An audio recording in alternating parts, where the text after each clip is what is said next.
Hi friends, welcome to our channel.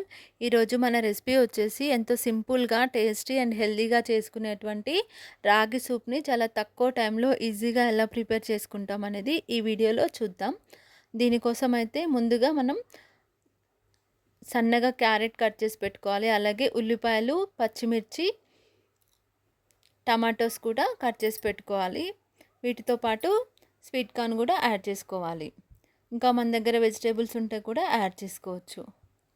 ఇప్పుడు రాగి పిండి తీసుకొని 1.5 టేబుల్ స్పూన్ రాగి పిండి తీసుకొని దీన్ని వాటర్లో పిండి ఉండలు లేకుండా మంచిగా కలిపి పెట్టుకోవాలి.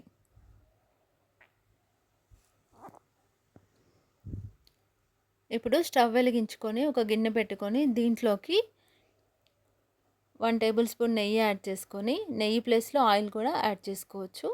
దాంట్లోకి కొద్దిగా జీలకర్ర యాడ్ చేసుకొని, అలాగే కట్ చేసినటువంటి పచ్చిమిర్చి పీసెస్ని కూడా యాడ్ చేసుకొని, అలాగే స్వీట్ కార్న్ కూడా యాడ్ చేసుకోవాలి. క్యారెట్ పీసెస్ కూడా యాడ్ చేసుకొని, మనం కట్ చేసి పెట్టుకున్నటువంటి ఆనియన్స్ కూడా యాడ్ చేసుకోవాలి.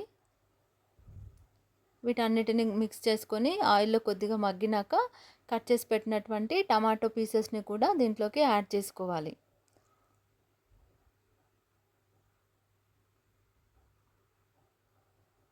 వీటన్నిటిని మూత పెట్టి మగ్గించుకోవాలి.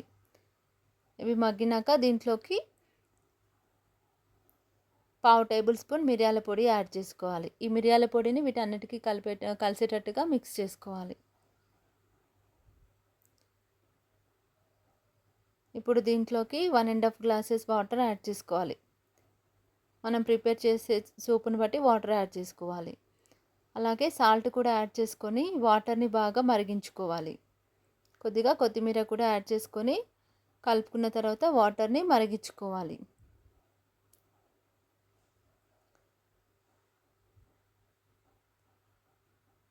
ఈ వాటర్లో వెజిటేబుల్స్ కూడా మంచిగా కుక్ అయిపోతాయి.